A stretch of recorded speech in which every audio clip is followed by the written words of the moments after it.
Presiden Prabowo Subianto menegaskan pelarangan terhadap impor pakaian bekas alias thrifting dan mendorong para pedagang yang selama ini bergantung pada thrifting untuk beralih menjual produk lokal. Usai rapat terbatas bersama Presiden Prabowo di Istana Kepresidenan Jakarta Selasa 4 November, Menteri Usaha Mikro Kecil dan Menengah UMKM Maman Abdurrahman mengungkapkan salah satu tujuan pelarangan impor pakaian bekas yakni untuk menjaga keberlanjutan UMKM lokal. Maman pun meyakini produk-produk UMKM lokal juga memiliki kualitas yang tak kalah baik dibanding dengan produk dari luar negeri. Masih banyak kok produk-produk dalam negeri kita kayak baju-baju kita yang bagus-bagus.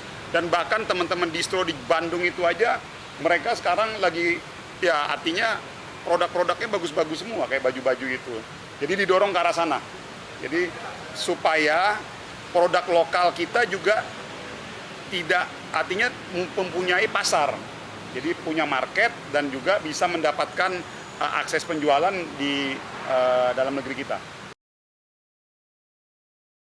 Maman menambahkan dalam ratas tersebut, Presiden juga menginstruksikan percepatan realisasi program digitalisasi data UMKM melalui aplikasi Sapa UMKM, mempermudah akses perizinan UMKM dan penghapusan utang UMKM. Dari Jakarta, Suci Nurhaliza, Cahyasari, Kantor Berita Antara mewartakan.